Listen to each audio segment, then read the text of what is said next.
11월 29일 럭키부동산입니다. 요새 좀 전화 오는 게 다 306구역 물건 있는지 전화 오시는데 306구역 물건 다 들어갔죠. 저 조합원 분양가하고 차이를 제가 계산해 보니까 이렇더라고요.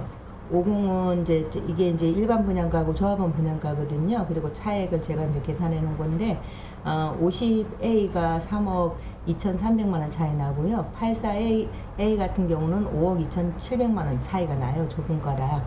근데 여태까지 이제 고생하고 조합원들 많이 기다렸는데 안 팔죠. 저라도 안 팔죠. 그리고 이제 75B 같은 것도 거의 4억 8천 정도가 차이 나거든요.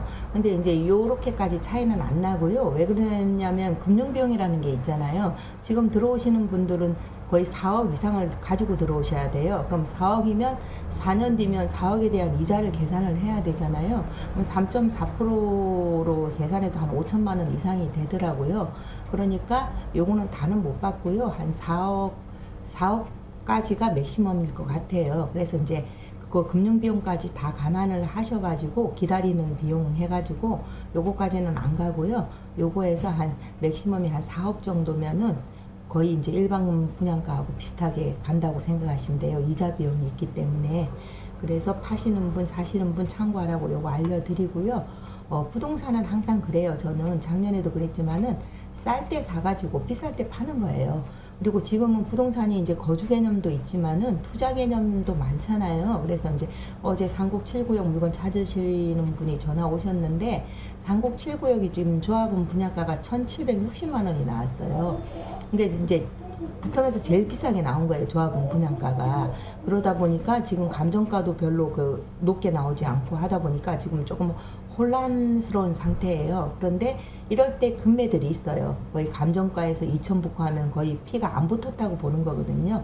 감정평가 금액 나오고 지금 뭐 신청을 하거든요. 7호 타입, 84 타입 이런 식으로 신청을 하는데, 그래서 이렇게 혼란할 때 비싼 이렇게 막 던지는 물건들 사고, 부동산 같은 경우도 어떤 부동산 보니까 이렇게 싼 거 샀다가 또 재개발은 이 오래 걸리기 때문에 지금 상곡 7구역만 해도 지금 뭐 관리처분 나야지 저거 이주를 하잖아요. 간처가 난 게 아니잖아요. 지금 신청을 해서. 그럼 뭐 관리처분 2주 3년 잡고 뭐 요새 짓는 거 4년 잡고 하면 7년 뒤 입주거든요.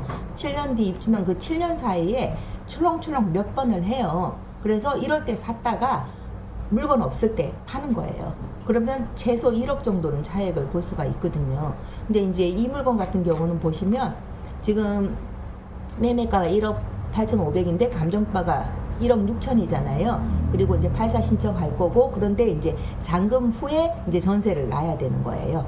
그러니까 돈이 있으신 분들은 이걸 하면은 6천만 원 넣어놓고 그냥 7년 사이에 어떤 일이 있을지 모르잖아요. 그리고 가격이 한 번은 뛰거든요. 두세 번은 뛰었다 올랐다 계속 하거든요. 그러니까 그때 파시면 돼요. 그래서 내가 6구역 오고 싶다. 그럼 6구역 입주 때 또 던지는 물건 있고, 6구역도 마찬가지예요. 지금 4년 내내 오를 것 같지만 계속 오르지는 않거든요. 그래서 항상 저는 비쌀 때는 말려요. 지금 21년도에 사서 6구역도 고생하시는 분들 많잖아요. 21년도에 제가 여기 블로그에도 보면 뭐 상공 6구역 과거 현재 미래 해서 유튜브에도 올리고 했지만은 21년도 고점 가격 아직 안 왔거든요. 그래서 고점에 사시면 그만큼 고생을 하시거든요. 그리고 이제 지금은 재개발 같은 경우는 공부들이 많이 돼가지고, 옛날에 이제 21년도에 물리신 분들 같은 경우도 그냥 사면은 새 집 바로 뚝딱 나오는 줄 알고 산 거예요. 이렇게 지연되거나 이런 뭐 어려운 일들이 없을 줄 알고 산 거거든요. 그래서 이제 조합원 분양가가 왜 이렇게 차이가 나냐면, 재개발 같은 경우에는 조합에서 말을 이미 이제 뱉으면 거의 거기에 이제 맞게끔 가요. 그래서 6구역은 오래되다 보니까 옛날에 우리가 1,050에서 1,100 하겠다 조합원 분양가를, 그런 얘기가 있었거든요. 그리고 앞에 해링턴도 1,100을 했기 때문에 1,120 그렇게 맞춘 거예요. 아까 조합원 분양가를. 그래서 6구역 이제 저기 하시는 일들 중에 이 조합원 분양가 낮춘 거는 정말 잘한 것 같아. 요즘 시세로 보면 차액이 많이 났잖아요. 일반 분양가도 2,700 이상 잡은 거 보면 그것도 굉장히 잘한 것 같고, 그래서 그 차이가 이제 많다 보니까. 그런데 상곡 7구역 같은 경우는 요새 그 오른 그 공사비하고 그거를 다 반영을 한 것 같아요. 오른 공사비로 하고 이제 뭐 지금 물가 상승이 이제 계속 더 할 것이다 해서 그것까지 다 들어간 것 같아요. 그래서 1760인데 신촌도 우리가 1600이라 그래갖고 막 실망 매물 엄청 나왔었거든요. 근데 신촌이 지금은 더 빠른데 더 싸진 거예요. 그래서 재개발은 제가 항상 말씀드리지만 정말 하느님도 모르는 게 재개발인 것 같아요. 뭐 이 속도라든지 뭐 이 간평이라든지 뭐 그 조합원 분양가라든지 일반 분양가라든지 그래 종합적으로 볼 때 장곡 7구역은 그 현대아파트 1단지가 들썩들썩할 때 한 번은 들썩거릴 거거든요. 그래서 이런 거 그냥 사놓으셨다가 느긋하게 뭐 부동산이 오늘 샀다 내일 오르는 거 아니잖아요. 그리고 비과세를 받으려면 최소 2년은 갖고 있어야 되잖아요. 최소 2년은. 그래서 이런 거 자녀분들한테 사 놓으셨다가 차익 생기면 뭐 1억이든 1억 5천이든 오르면 그것도 팔아가지고 이제 애들 결혼 자금 해주면 되잖아요. 저는 딸 같은 경우는 그렇게 계획 잡고 신촌을 들어갔거든요. 그러니까 재개발은 돈 없는 사람은 기간 투자하는 거고요. 돈 있는 사람들은 동호수 나오면 사시는 분들 많아요. 불안한 거 싫다고. 근데 동호수 나오고 이렇게 조합원 분양가 일반 분양가 나오니까 물건이 없잖아요.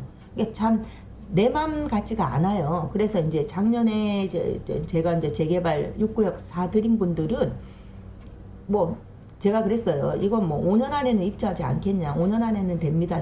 그랬는데 이제 거기에 플러스 1년이 더 늘어날 수도 있습니다. 말씀드렸어요. 근데 사시는 분들도 아시고 우리 애가 중학생인데 대학교 갈 때만 전철 타면 되니까 그때까지는 될 거 아니야. 그때까지는 됩니다 해가지고 그렇게 하셨거든요. 그렇게 느긋하신 분들이 돈도 버시더라고요. 작년에는 2억 5천 6천에 다 사드렸거든요. 그렇다 보니까 이렇게 싼 물건 나올 때 사시고 또 막 가열됐다 싶을 때 그냥 온 부동산이 다 뛸 때는 파시고 그렇게 하셔야 되는 거예요.